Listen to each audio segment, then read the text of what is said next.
So we'll start from the beginning. It was reported on July 1st that the 6'7" defenseman was inking a 2-year, $3 million deal with the Leafs, but nothing has been made official. He's a big boy, hits everything that moves. But according to Steve Simmons of the Toronto Sun, Hawkin Paw has a bad knee, and according to a couple of Steve's sources, he may never play again. So we don't even know if this is going to happen. It's not official to begin with.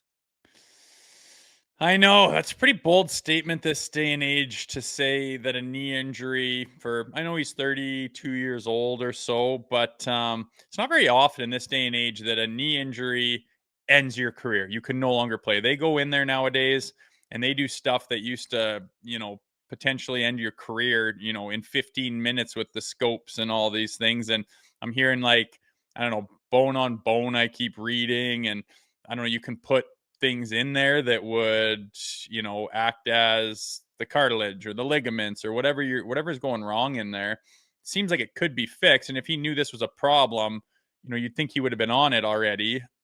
And I don't really understand how you can sign a guy, which isn't official yet, but then all of a sudden this career ending, like as a player, as the Dallas Stars, as the Toronto Maple Leafs, everyone's kind of got to be a little bit more transparent, you would think, on, oh, here's a situation that obviously is detrimental to the deal getting done, to the player moving teams. It's just odd to me that this wasn't in the limelight before the announcement made. But as we know, it's not official yet. They haven't signed on paper. And I have a feeling this guy is getting jammed into every specialist he can find wherever in North America to figure out exactly what it is. That's how the Leafs roll. They don't care about money or anything like that. Get this guy to the best, get him on an airplane, get him in there, and try to get to the bottom of it. But if there is some question marks, I could see them restructuring that contract and that deal with like a games played bonus type of thing to say, we like you, but if you can't play, we can't pay you and have you on the cap. So you could restructure it in a bonus hit type of situation, maybe. A few of the quotes from Simmons in his various articles. There was one on Monday. Then he took to Twitter last night as well. Firstly, on Monday, he said the Leafs signed him to play, but many doubt he will. It's said to be bone on bone with not much knee left. It's said to be trouble. Then, as mentioned yesterday, he tweeted the following: I was told his knee was bone on bone. I asked the Leafs about this. They said their doctors cleared him to play. We'll find out in the fall or later whether he can play. But it's interesting because, again, this hasn't been made official. The last couple days, I think yesterday, they made the Stolars signing official. They made the Matt Murray extension official, but still nothing on Hawkin Paw. So I'm sure they're doing their due diligence behind the scenes. But the last thing you want is damaged goods. I think you make a good point that I think you better figure this out contractually. It's one thing to want the player. It's one thing to suggest that he can better your roster. But the last thing you want, considering what just transpired a year ago with John Klingberg, is damaged goods.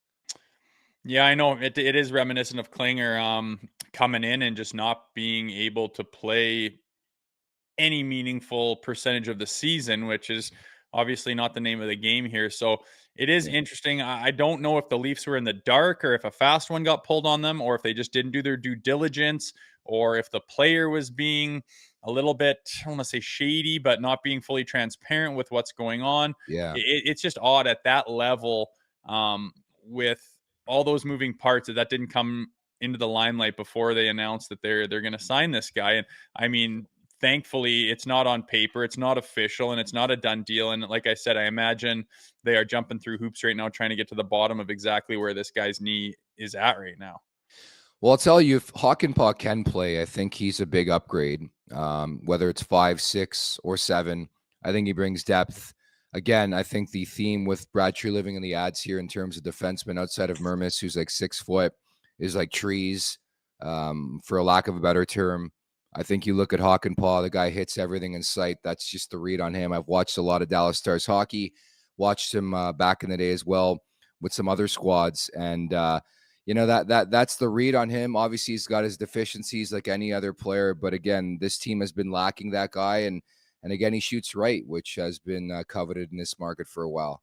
I know. I'm hoping Steve Simmons is dead wrong. I'm hoping that it's not as bad as it seems. I'm hoping that I don't know, he can get something done like right now as far as physically on his knee, some kind of a procedure, have him getting in the rehab, get in the gym, blah, blah, blah, and he's ready to rock. And maybe, maybe you miss a month of the season or miss October or something, maybe, and then you're ready to rock. I know that's rolling the dice and that's not ideal, but when you think of the Leafs and having some big boys back there, and you think about watching a game and having, the puck in the hands of the Nylanders, the Mariners, the Matthews, hopefully they can cook and do their thing, which I'm sure they will.